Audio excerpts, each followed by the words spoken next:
नमस्कार। आज हम भारत के राष्ट्रीय महिला आयोग यानी नेशनल कमीशन फॉर वुमेन, जिसे NCW भी कहते हैं, उस पर थोड़ी गहराई से बात करेंगे। हमारे पास इससे जुड़े कुछ अहम दस्तावेज हैं। जी। तो सवाल ये उठता है कि ये आयोग, ये कमीशन आखिर बनाया क्यों गया, इसकी जरूरत क्यों पड़ी? हाँ, तो इसकी कहानी थोड़ी पीछे जाती है। 1975 में एक कमेटी बनी थी, committee on the status of women in India. अच्छा, 1975 की कमेटी। जी, उसने भारत में महिलाओं की स्थिति का जायजा लिया और ये महसूस किया कि महिलाओं के हितों की देखभाल के लिए, उनके अधिकारों के लिए एक खास संस्था होनी चाहिए। मतलब एक डेडिकेटेड बॉडी की जरूरत महसूस हुई। बिल्कुल। फिर बाद में भी कुछ और समितियां बनी और एक national perspective plan for women भी आया 1988 में।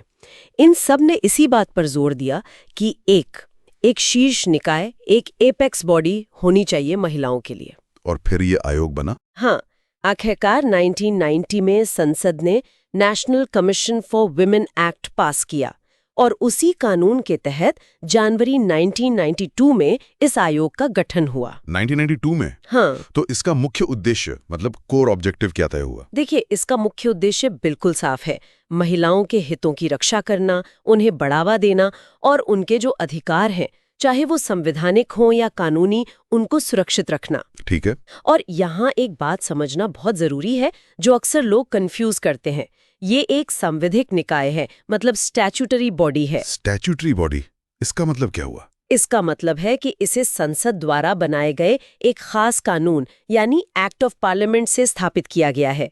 ये कोई संवैधानिक निकाय, मतलब कॉन्स्टिट्यूशनल बॉडी नहीं है, जैसे कि चुनाव आयोग या UPSC, जिनका जिक्र सीधे संविधान में है। अच्छा, तो ये फर्क है, ये एक्ट के जरिए बनी है, संविधान के आर्टिकल के जरिए नहीं। बिल्कुल सही। और इसके लिए जो नोडल मंत्रालय है, मतलब जो मिनिस्ट्री इसे देखती है, वो है महिला एवं बाल विकास मंत्रालय, ministry of women and child development. समझ गया। तो चलिए अब जरा इसके अंदर झांकते हैं। मतलब इस आयोग की संरचना कैसी है, कौन कौन लोग होते हैं इसमें, कंपोजिशन क्या है इसका? जी, ये एक बहुसदस्यीय निकाय है, मतलब इसमें एक से ज्यादा सदस्य होते हैं। एक चेयरपर्सन होती हैं, अध्यक्ष। इनके लिए क्या योग्यता चाहिए? अध्यक्ष के लिए सबसे जरूरी है कि वो महिलाओं के हितों के प्रति समर्पित हों, मतलब उनका कमिटमेंट हो विमेन्स कॉजेस के लिए। ठीक है। और अध्यक्ष के अलावा? अध्यक्ष के अलावा 5 सदस्य होते हैं, मेंबर्स। 5 सदस्य? हाँ, 5। और ये जो सदस्य चुने जाते हैं, उनके लिए भी कुछ खास योग्यताएं तय की गई हैं। जैसे कि वो लोग सत्यनिष्ठा और योग्यता वाले हों, इंटेग्रिटी और एबिलिटी हो उनमें, और उन्हें अलग अलग क्षेत्रों का अनुभव होना चाहिए। कौन कौन से क्षेत्र? इसमें कई क्षेत्र शामिल हैं, जैसे कानून या विधान का ज्ञान हो, लॉ या लेजिस्लेशन, या फिर ट्रेड यूनियन आंदोलन में अनुभव हो। ट्रेड यूनियनिज्म, अच्छा। हाँ, या फिर किसी ऐसे उद्योग या संगठन के प्रबंधन का अनुभव हो जो महिलाओं के रोजगार को बढ़ाने के लिए काम करता हो, या फिर महिला स्वयंसेवी संगठनों, मतलब विमेन्स वॉलंटरी ऑर्गेनाइजेशंस यानी NGOs वगैरह से जुड़े हों। प्रशासन, आर्थिक विकास? जी, प्रशासन का अनुभव, आर्थिक विकास, स्वास्थ्य, शिक्षा या समाज कल्याण, इनमें से किसी भी क्षेत्र का अनुभव रखने वाले योग्य व्यक्ति सदस्य बन सकते हैं। ये तो काफी वाइड रेंज है एक्सपर्टीज की। हाँ, ताकि आयोग को हर तरह के मुद्दों पर विशेषज्ञता मिल सके। और इसमें एक और जरूरी शर्त है। वो क्या? वो ये कि इन 5 सदस्यों में से कम एक सदस्य अनुसूचित जाति, शेड्यूल्ड कास्ट से, और कम एक सदस्य अनुसूचित जनजाति, शेड्यूल्ड ट्राइब से होना चाहिए। अच्छा, ये रिजर्वेशन भी है इसमें, SC/ST रिप्रेजेंटेशन सुनिश्चित किया गया है? जी हाँ, ये बहुत जरूरी है ताकि उन वर्गों की आवाज भी आयोग में मजबूती से शामिल हो। ठीक है। तो एक अध्यक्ष हो गई, 5 सदस्य हो गए, और कोई? हाँ, एक सदस्य सचिव भी होते हैं, मेंबर सेक्रेटरी। इनकी क्या भूमिका या पृष्ठभूमि होती है? सदस्य सचिव के लिए भी कुछ योग्यताएं हैं। या तो वो प्रबंधन, संगठनात्मक संरचना या समाजशास्त्रीय आंदोलन, मतलब मैनेजमेंट, ऑर्गेनाइजेशनल स्ट्रक्चर या सोशियोलॉजिकल मूवमेंट के क्षेत्र में विशेषज्ञ हों। या फिर वो केंद्र सरकार की सिविल सेवा, मतलब यूनियन सिविल सर्विस या अखिल भारतीय सेवा, ऑल इंडिया सर्विस के सदस्य हों, या फिर केंद्र सरकार के तहत कोई सिविल पोस्ट धारण करते हो और उनके पास जरूरी अनुभव हो। आमतौर पर ये एक वरिष्ठ सरकारी अधिकारी होते हैं। मतलब आईएएस या वैसी ही किसी सर्विस से? हाँ, अक्सर ऐसा होता है। और इन सभी की नियुक्ति कौन करता है? अध्यक्ष, सदस्य, सदस्य सचिव? इन सभी को केंद्र सरकार द्वारा नामांकित यानी नॉमिनेट किया जाता है। केंद्र सरकार नॉमिनेट करती है। जी, और उनके वेतन, भत्ते और सेवा की जो दूसरी शर्तें हैं वो सब भी केंद्र सरकार ही तय करती है। ठीक है, अब बात करते हैं इनके कार्यकाल की। टेन्योर कितना होता है इनका, अध्यक्ष और सदस्यों का? अध्यक्ष और सदस्य दोनों का कार्यकाल 3 साल का होता है। वो 3 साल के लिए पद धारण करते हैं। 3 साल? और क्या वो इससे पहले पद छोड़ सकते हैं? हाँ बिल्कुल, अगर अध्यक्ष या कोई सदस्य चाहें तो वो केंद्र सरकार को अपना इस्तीफा सौंपकर किसी भी समय अपना पद छोड़ सकते हैं। अच्छा, और क्या उन्हें हटाया भी जा सकता है? मतलब क्या रिमूवल का भी कोई प्रावधान है? हाँ, हटाने का भी प्रावधान है। केंद्र सरकार कुछ खास परिस्थितियों में अध्यक्ष या किसी सदस्य को उनके पद से हटा सकती है। वो कौन सी परिस्थितियां हैं, ये जानना जरूरी है। जी, कुछ आधार है इसके लिए। पहला, अगर कोई व्यक्ति दिवालिया घोषित हो जाए, अनडिस्चार्ज्ड इंसॉल्वेंट। अनडिस्चार्ज्ड इंसॉल्वेंट मतलब जो अपने कर्जे नहीं चुका पाया हो लीगली। हाँ, जिसे अदालत ने दिवालिया करार दे दिया हो। दूसरा आधार है, अगर व्यक्ति को किसी ऐसे अपराध के लिए दोषी ठहराया जाए और जेल की सजा सुनाई जाए जो केंद्र सरकार की राय में नैतिक अधमता मतलब मॉरल टर्पिट्यूड से जुड़ा हो। मॉरल टर्पिट्यूड यानी नैतिक रूप से गंभीर अपराध। जी। तीसरा, अगर व्यक्ति को किसी सक्षम न्यायालय द्वारा विकृत चित्त यानी अनसाउंड माइंड का घोषित कर दिया जाए, मतलब मानसिक रूप से अस्वस्थ। ठीक। चौथा, अगर व्यक्ति अपने कर्तव्य निभाने से इनकार कर दे या फिर उन्हें निभाने में असमर्थ हो जाए, मतलब काम ही न करे या कर ना पाए। काम करने से इनकार या असमर्थता। हाँ। पांचवा, अगर व्यक्ति आयोग की लगातार 3 बैठकों से बिना आयोग की अनुमति के अनुपस्थित रहता है, एब्सेंट रहता है। लगातार 3 मीटिंग्स मिस करने पर बिना बताए। जी, बिना अनुमति के।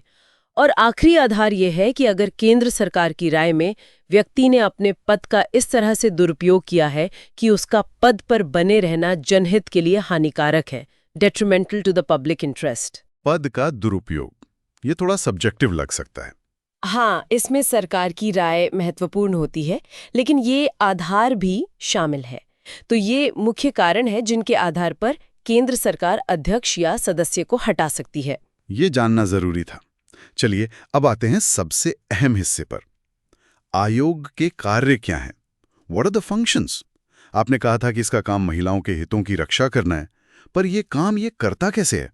यहां तो मेरे सामने जो दस्तावेज हैं उनमें फंक्शंस की बहुत लंबी लिस्ट दिख रही है, करीब 14 पॉइंट्स हैं। हाँ, इसके कार्य बहुत व्यापक हैं, बहुत डिटेल्ड है, पूरे 14 बिंदु हैं, जैसा आप कह रहे हैं। इनको एक एक करके समझना पड़ेगा। हाँ, कोशिश करते हैं, संक्षेप में ही सही पर मुख्य बातें समझ आ जाएं। पहला फंक्शन क्या है? सबसे पहला और बुनियादी काम है जांच और पड़ताल करना, इन्वेस्टिगेट एंड एग्जामिन। किस चीज की जांच? संविधान और अन्य कानूनों के तहत महिलाओं को जो भी सुरक्षा उपाय, जो भी सेफगार्ड्स दिए गए हैं, उनसे जुड़े सभी मामलों की जांच करना, देखना कि वो सेफगार्ड्स हैं क्या और असल में काम कर रहे हैं या नहीं। मतलब कानूनों में जो लिखा है उसकी जमीनी हकीकत जांचना। बिल्कुल। दूसरा काम इसी से जुड़ा है, रिपोर्ट प्रस्तुत करना, प्रेजेंट रिपोर्ट्स। किसको रिपोर्ट? केंद्र सरकार को। आयोग सालाना मतलब एनुअली और जब भी उसे जरूरी लगे इन सुरक्षा उपायों के कामकाज पर, मतलब ये सेफगार्ड्स कितने इफेक्टिव हैं, इस पर सरकार को रिपोर्ट देता है। ठीक है, हर साल और जरूरत पड़ने पर। तीसरा है सिफारिशें करना, मेक रिकमेंडेशंस। सिफारिशें किस बारे में? ये सिफारिशें दी जाती हैं संघ सरकार को या किसी राज्य सरकार को, ताकि जो महिलाओं के लिए सुरक्षा उपाय हैं उनका प्रभावी कार्यान्वयन हो सके, इफेक्टिव इम्प्लीमेंटेशन हो सके। मतलब सिर्फ कानून बनाना काफी नहीं, वो लागू भी सही से हो, इसके लिए सुझाव देना। और अब सुधार के लिए सिफारिशें भी कर रहे हैं। जी। चौथा काम है कानूनों की समीक्षा करना, रिव्यू लॉज। कौन से कानून? वो सभी मौजूदा कानून, चाहे वो संविधान के प्रावधान हो या कोई और कानून जो महिलाओं को प्रभावित करते हैं। आयोग समय समय पर उनकी समीक्षा करता है। और समीक्षा करके ये देखता है कि कहीं उनमें कोई कमी तो नहीं, कोई लूप होल तो नहीं, या कोई प्रावधान अपर्याप्त तो नहीं है। और अगर ऐसा कुछ मिलता है तो उनमें संशोधन मतलब अमेंडमेंट्स की सिफारिश करता है, ताकि कानूनों को और बेहतर बनाया जा सके। यानी ये लेजिस्लेटिव रिफॉर्म में भी भूमिका निभाता है एक तरह से। हाँ, सलाहकारी भूमिका। 5वां काम है कानूनों के उल्लंघन के मामले उठाना। Take up cases of violation. उल्लंघन मतलब अगर कानून तोड़े जा रहे हों। का उल्लंघन हो रहा है तो आयोग ऐसे मामलों को उपयुक्त अधिकारियों, एप्रोप्रिएट अथॉरिटीज जैसे पुलिस या प्रशासन के सामने उठाता है। तो ये एक तरह से एडवोकेसी का काम भी है। जी। 6वां काम बहुत महत्वपूर्ण है, शिकायतों पर ध्यान देना। Look into complaints. ओके। और इसमें स्वतः संज्ञान लेना भी शामिल है, सुओ मोटो नोटिस। शिकायतें मतलब जो महिलाएं दर्ज कराती हैं। और सुओ मोटो का क्या मतलब है? हाँ, जो शिकायतें आयोग को मिलती हैं उन पर तो ध्यान देना ही है। सुओ मोटो नोटिस का मतलब है कि आयोग खुद से भी किसी मामले का संज्ञान ले सकता है, भले ही उसके पास कोई औपचारिक शिकायत ना आई हो, जैसे मीडिया में कोई खबर आई या कहीं से कोई जानकारी मिली। अच्छा, तो किन मामलों में शिकायतें सुनी जाती हैं या सुओ मोटो एक्शन लिया जाता है? कई तरह के मामले हैं, जैसे जहां महिलाओं को उनके अधिकारों से वंचित किया गया हो, डेप्रिवेशन ऑफ विमेन्स राइट्स, या फिर महिलाओं की सुरक्षा और विकास के लिए जो कानून बने हैं उनका पालन ना हो रहा हो, नॉन इम्प्लीमेंटेशन ऑफ लॉज। और या फिर ऐसी नीतियां या निर्देश जो महिलाओं की कठिनाइयों को कम करने और उनका कल्याण सुनिश्चित करने के लिए बने हैं, उनका पालन ना हो रहा हो, non compliance of policy decisions और डायरेक्टिव्स। इन सब मामलों में आयोग दखल दे सकता है। ये तो बहुत बड़ा दायरा है शिकायतों का। हाँ, बिल्कुल। 7वां काम है विशेष अध्ययन या जांच करवाना, कॉल फॉर स्पेशल स्टडीज और इन्वेस्टिगेशंस। ये किस तरह के अध्ययन? ये अध्ययन या जांच उन विशिष्ट समस्याओं या स्थितियों पर केंद्रित होते हैं जो महिलाओं के प्रति भेदभाव या अत्याचार, डिस्क्रिमिनेशन एंड अट्रॉसिटीज से पैदा होती हैं। इसका मकसद क्या होता है? मकसद होता है उन बाधाओं, उन रुकावटों की पहचान करना जो महिलाओं को आगे बढ़ने से रोक रही हैं, और फिर उन बाधाओं को हटाने के लिए रणनीतियां, स्ट्रैटेजीज सुझाना। यानी रिसर्च बेस्ड पॉलिसी रिकमेंडेशंस। एक तरह से, हाँ। 8वां काम है प्रचार और शैक्षिक अनुसंधान करना, undertake promotional and educational research. ये किस लिए? इसका उद्देश्य है ऐसे तरीकों पर रिसर्च करना जिनसे सभी क्षेत्रों में महिलाओं का उचित प्रतिनिधित्व, प्रॉपर रिप्रेजेंटेशन सुनिश्चित हो सके, और उनकी प्रगति में जो बाधक कारक है उनकी पहचान करना। बाधक कारक जैसे कि आवास और बुनियादी सेवाओं तक पहुंच की कमी, lack of access to housing and basic services, या फिर व्यावसायिक स्वास्थ्य खतरों, ऑक्यूपेशनल हेल्थ हैजर्ड्स को कम करने के लिए अपर्याप्त सहायता सेवाओं का होना, इनएडिक्वेट सपोर्ट सर्विसेज, इन सब पर रिसर्च करना। समझ गया। 9वां काम है विकास प्रक्रिया में भागीदारी, पार्टिसिपेट इन प्लानिंग प्रोसेस। किस तरह की भागीदारी? महिलाओं के सामाजिक आर्थिक विकास, सोशियो इकोनॉमिक डेवलपमेंट की जो योजना प्रक्रिया होती है, चाहे वो केंद्र स्तर पर हो या राज्य स्तर पर हो, उसमें भाग लेना और सलाह देना, to advise on the planning process, ताकि महिलाओं की जरूरतें प्लानिंग में शामिल हों। बिल्कुल। 10वां काम है प्रगति का मूल्यांकन करना। Evaluate the progress. किस चीज की प्रगति? संघ और किसी भी राज्य के तहत महिलाओं के विकास की जो भी प्रगति हो रही है उसका मूल्यांकन करना, देखना कि योजनाएं कितनी सफल हो रही हैं, विकास कितना हो रहा है। 11वां? ये शायद निरीक्षण से जुड़ा है। हाँ, 11वां है निरीक्षण करना, इंस्पेक्ट। कहाँ का निरीक्षण? किसी भी जेल का, रिमांड होम का, महिला संस्थान का, या किसी भी ऐसी जगह का जहां महिलाओं को कैदी के तौर पर या किसी और वजह से हिरासत में रखा जाता है, कस्टोडियल इंस्टीट्यूशंस। और निरीक्षण करके वहां की स्थितियों का जायजा लेना, और अगर कोई कमी या समस्या दिखे तो उसमें सुधारात्मक कार्रवाई में रिमीडियल एक्शन के लिए संबंधित अधिकारियों के साथ मामला उठाना, ताकि हिरासत में भी महिलाओं के अधिकार सुरक्षित रहें। जी। 12वां काम है मुकदमेबाजी के लिए धन देना, फंड लिटिगेशन फंड करना। मतलब? हाँ, ऐसे मुद्दे जो बड़ी संख्या में महिलाओं को प्रभावित करते हों, उनसे जुड़े मुकदमों, कोर्ट केसेस के लिए वित्तीय सहायता देना, funding litigation involving issues affecting a large body of women. अच्छा, ये तो PIL जैसा कुछ हुआ। हाँ, ये उन मामलों में मदद करता है जहां महिलाएं शायद खुद मुकदमा लड़ने का खर्च ना उठा पाएं। 13वां पॉइंट। 13वां है रिपोर्ट बनाना, मेक पीरियोडिकल रिपोर्ट्स। ये पहले वाली रिपोर्ट से अलग है। हाँ, ये वो खास रिपोर्टें हैं जो महिलाओं को प्रभावित करने वाली विभिन्न कठिनाइयों से संबंधित मामलों पर सरकार को समय समय पर दी जाती हैं, स्पेसिफिक इश्यूज पर। ठीक है। और आखिरी 14वां काम? 14वां बस एक तरह का कैच ऑल क्लॉज है, अन्य मामले देखना, any other matter refer to it by the central government. मतलब केंद्र सरकार अगर कोई और काम आयोग को सौंपे तो वो भी करना। बाप रे, ये तो वाकई बहुत ही विस्तृत, बहुत कॉम्प्रिहेंसिव लिस्ट है फंक्शंस की। हाँ, जैसा मैंने कहा था, इसका दायरा बहुत व्यापक है। आपने बताया था कि ये आयोग सरकार को रिपोर्ट देता है। क्या ये रिपोर्टें संसद के सामने भी रखी जाती हैं? हाँ, बिल्कुल।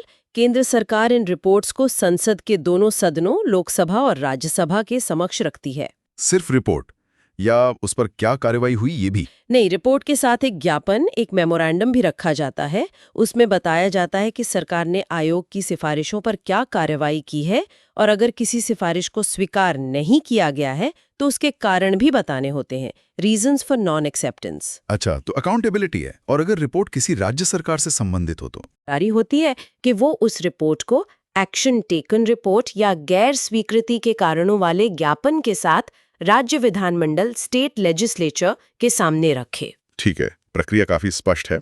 अब सवाल ये है कि इतने सारे काम करने के लिए, इतनी जिम्मेदारियां निभाने के लिए आयोग के पास शक्तियां क्या हैं? What are the powers of the commission? देखिए, अपने कार्यों को प्रभावी ढंग से करने के लिए आयोग को कुछ महत्वपूर्ण शक्तियां दी गई हैं, खास तौर पर जब आयोग किसी शिकायत की जांच कर रहा हो या किसी मामले की इन्वेस्टिगेशन कर रहा हो। कैसी शक्तियां? उन स्थितियों में आयोग के पास सिविल कोर्ट यानी दीवानी अदालत की शक्तियां होती हैं। It has the powers of a civil court trying a suit. Civil court की शक्तियां जैसे? हाँ, कई मामलों में। पहला, वो भारत के किसी भी हिस्से से किसी भी व्यक्ति को समन भेजकर बुला सकता है और उसकी उपस्थिति सुनिश्चित कर सकता है, समनिंग एंड एनफोर्सिंग अटेंडेंस। और शपथ पर उसकी जांच भी कर सकता है। Examining on oath. किसी को भी बुला सकते हैं पूछताछ के लिए। जी। दूसरा, वो किसी भी दस्तावेज को खोजने और प्रस्तुत करने की मांग कर सकता है, requiring the discovery and production of any document. मतलब कोई भी डॉक्यूमेंट मंगवा सकता है? हाँ। तीसरा, वो शपथ पत्रों यानी एफिडेविट्स पर साक्ष्य प्राप्त कर सकता है, receiving evidence on affidavits. Affidavit पर गवाही लेना? चौथा, वो किसी भी अदालत या सरकारी कार्यालय से कोई भी सार्वजनिक रिकॉर्ड या उसकी कॉपी मंगवा सकता है, रिक्विजिशनिंग एनी पब्लिक रिकॉर्ड और कॉपी देयरऑफ। सरकारी रिकॉर्ड्स तक पहुंच। जी। पांचवा, वो गवाहों की जांच के लिए या दस्तावेजों की जांच के लिए कमीशन जारी कर सकता है। मतलब अगर गवाह कहीं दूर है तो वहीं किसी को अधिकृत करके उसकी गवाही दर्ज करवाई जा सकती है। अच्छा। और छठा, कोई भी अन्य मामला जो नियमों के तहत निर्धारित किया जा सकता है, any other matter which may be prescribed. तो ये सब शक्तियां मिलकर आयोग को एक जांच एजेंसी की तरह काम करने में मदद करती हैं। ये तो काफी मजबूत शक्तियां हैं जांच के लिहाज से। हाँ, ये जरूरी भी हैं ताकि आयोग अपनी जिम्मेदारियां निभा सके। इसके अलावा एक और महत्वपूर्ण बात है। जी। केंद्र सरकार को महिलाओं को प्रभावित करने वाले सभी प्रमुख नीतिगत मामलों पर आयोग से परामर्श यानी कंसल्ट करना होता है। कंसल्ट करना मैंडेटरी है। एक्ट में लिखा है कि केंद्र सरकार परामर्श करेगी। The central government shall consult the commission on all major policy matters affecting women. ये आयोग की अहमियत को दिखाता है। हाँ, ये तो है। अच्छा, क्या आयोग अपने काम के लिए छोटी समितियां भी बना सकता है? कमिटीज। हाँ, बिल्कुल। आयोग अपनी जरूरत के हिसाब से समितियां नियुक्त कर सकता है। Appoint committees. इन समितियों में कौन लोग होते हैं? सिर्फ आयोग के सदस्य? जरूरी नहीं। समिति में ऐसे सदस्य हो सकते हैं जिन्हें आयोग ठीक समझे। इसमें आयोग अपने सदस्यों के अलावा बाहर के व्यक्तियों को भी सहयोजित यानी को-ऑप्ट कर सकता है। अच्छा, बाहर के एक्सपर्ट्स को भी शामिल कर सकते हैं? हाँ, अगर किसी खास विषय पर विशेषज्ञता की जरूरत हो तो। लेकिन जो सदस्य बाहर से को-ऑप्ट किए जाते हैं, उन्हें समिति की बैठकों में वोट देने का अधिकार नहीं होता। They don't have the right to vote. ठीक है। और आयोग अपना काम कैसे करता है? अपनी प्रक्रिया कैसे तय करता है? आयोग अपनी प्रक्रिया, प्रोसीजर और अपनी समितियों की प्रक्रिया खुद ही निर्धारित करता है। It regulates its own procedure and the procedure of its committees. समझ गया। तो हमने संरचना, कार्यकाल, कार्य और शक्तियां देख लीं। अब जरा आयोग के कामकाज, वर्किंग पर बात करते हैं। जमीनी स्तर पर यह काम कैसे करता है? जैसे आपने कहा कि ये शिकायतें सुनता है, तो शिकायतें दर्ज कैसे होती हैं? आयोग मौखिक या लिखित, ओरल और रिटन, दोनों तरह से प्राप्त शिकायतों पर कार्रवाई करता है।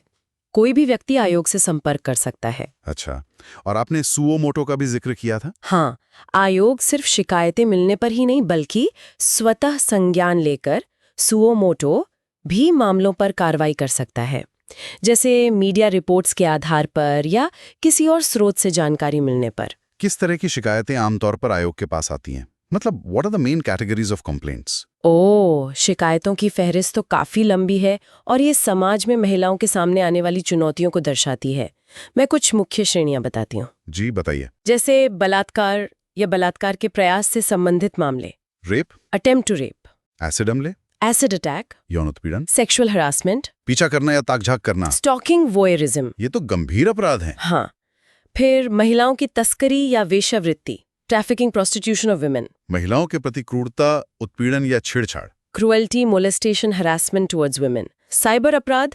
साइबर क्राइम तो आजकल बहुत बढ़ गया है। बिल्कुल, महिलाओं के खिलाफ पुलिस की उदासीनता, पुलिस एपैथी अगेंस्ट वुमेन, ये भी एक बड़ी श्रेणी है। विवाहित महिलाओं का उत्पीड़न या दहेज उत्पीड़न, harassment of married women, dowry harassment, दहेज हत्या, डाउरी डेथ्स। दहेज के मामले तो आज भी बहुत आते हैं, हाँ, दुर्भाग्य से। फिर द्विविवाह या बहुविवाह, बिगैमी, पॉलीगैमी, घरेलू हिंसा से महिलाओं का संरक्षण अधिनियम से जुड़े मामले, protection of women against domestic violence, बच्चों की कस्टडी या तलाक के अधिकार से जुड़े मुद्दे, women's right of custody of children, divorce, और अपनी पसंद से विवाह करने का अधिकार और उससे जुड़े सम्मान अपराध, right to exercise choice in marriage, honour crimes, गरिमा के साथ जीने का अधिकार, right to live with dignity, कार्यस्थल पर यौन उत्पीड़न, sexual harassment at workplace harassment, जी, मातृत्व लाभ से इनकार, denial of maternity benefits to women, लिंग के आधार पर भेदभाव जिसमें शिक्षा और काम के समान अधिकार शामिल है, gender discrimination including equal right to education and work, महिलाओं का अभद्र प्रतिनिधित्व, indecent representation of women. Indecent representation जी। मतलब मीडिया वगैरह में। जी, selective abortions, female foeticide, amniocentesis और कुछ पारंपरिक कुप्रथाएं जो महिलाओं के अधिकारों के खिलाफ हैं, जैसे सती प्रथा, देवदासी प्रथा या डायन शिकार। Traditional practices derogatory to women rights like sati pratha, devadasi प्रथा एंड विच हंटिंग। डायन शिकार, हाँ ये आज भी होता है। हाँ, देश के कुछ हिस्सों में दुर्भाग्यवश ये आज भी होता है। और आखिर में महिलाओं के लिए मुफ्त कानूनी सहायता का अधिकार, free legal aid for women. तो आप देख सकते हैं कि दायरा कितना बड़ा है। वाकई ये लिस्ट तो महिलाओं के जीवन के लगभग हर पहलू को छूती है जहां उन्हें अन्याय या भेदभाव का सामना करना पड़ सकता है। इन शिकायतों पर आयोग कार्रवाई कैसे करता है? What's the process? कार्रवाई के तरीके मामले की प्रकृति पर निर्भर करते हैं। कई तरीके अपनाए जाते हैं। जैसे पहला, अगर मामला गंभीर आपराधिक प्रकृति का है तो आयोग पुलिस को जांच के लिए भेजता है और फिर उस जांच की निगरानी करता है, उसे मॉनिटर करता है, फॉलो अप करता है। अच्छा, पुलिस जांच पर नजर रखना। जी। दूसरा, अगर पारिवारिक विवाद हैं, जैसे पति पत्नी के बीच झगड़ा या कस्टडी का मामला, तो आयोग परामर्श, काउंसलिंग के माध्यम से उन्हें सुलझाने या समझौता कराने की कोशिश करता है। काउंसलिंग से निपटारा। हाँ।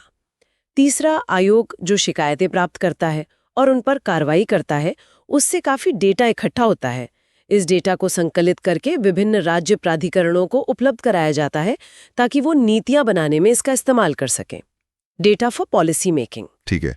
और यौन उत्पीड़न की शिकायतों के लिए, वर्कप्लेस हरेसमेंट, यौन उत्पीड़न की शिकायतों के लिए खासकर कार्यस्थल पर आयोग संबंधित संगठनों से आग्रह करता है कि वो त्वरित जांच करे और मामले का निपटारा करे। ये सुप्रीम कोर्ट के विशाखा बनाम राजस्थान राज्य वाले फैसले के अनुसार जरूरी भी है, जिसमें इंटरनल कंप्लेंट्स कमेटी बनाने की बात कही गई थी। हाँ, विशाखा गाइडलाइंस। जी, आयोग उस प्रक्रिया को फॉलो करवाने पर जोर देता है। ठीक है। यहाँ एक और दिलचस्प चीज का जिक्र है दस्तावेजों में, पारिवारिक महिला लोक अदालत। पारिवारिक महिला लोक अदालत, PMLA, ये क्या है? ये सामान्य लोक अदालत से अलग है। हाँ, ये आयोग की खास पहल है, एक नई अवधारणा है जो आयोग ने विकसित की है।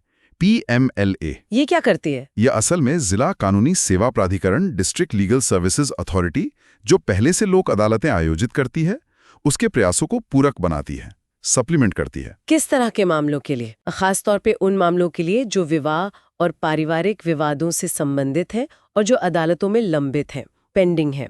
इसका मकसद है इन मामलों का त्वरित और शीघ्र निपटारा करना, quick redressal and speedy disposal. तो ये काम कैसे करती है? ये लोक अदालत के मॉडल पर ही काम करती है। इसमें दोनों पक्षों को बुलाया जाता है और आपसी सहमति से सुलह समझौते से मामला निपटाने की कोशिश की जाती है। और आयोग की क्या भूमिका है इसमें? आयोग पीएमएलए आयोजित करने के लिए गैर सरकारी संगठनों मतलब एनजीओज या राज्य महिला आयोगों या राज्य कानूनी सेवा प्राधिकरणों को वित्तीय सहायता फाइनेंशियल असिस्टेंस प्रदान करता है, मतलब फंडिंग देता है इन्हें ऑर्गेनाइज करने के लिए। अच्छा, तो ये फंडिंग एजेंसी भी है इस मामले में? इसके उद्देश्य क्या है? ऑब्जेक्टिव्स? इसके कई उद्देश्य हैं। पहला, महिलाओं को त्वरित, मुफ्त और शीघ्र न्याय दिलाना, speedy and cost free justice. लोक अदालत में कोई कोर्ट फीस नहीं लगती। हाँ, ये तो लोक अदालत का फायदा है। दूसरा, विवाद निपटान के लिए परामर्श और सुलह के तरीके, कंसिलिएटरी मोड को अपनाकर लोक अदालतों के बारे में आम जनता में जागरूकता पैदा करना। तीसरा, लोक अदालतों की प्रक्रिया को और तेज करना, उत्प्रेरित करना और जनता को प्रोत्साहित करना कि वो अपने मामले औपचारिक अदालती व्यवस्था के बाहर भी निपटा सकते हैं। encourage out of court settlements। और चौथा उद्देश्य खास तौर पर महिलाओं से जुड़ा है।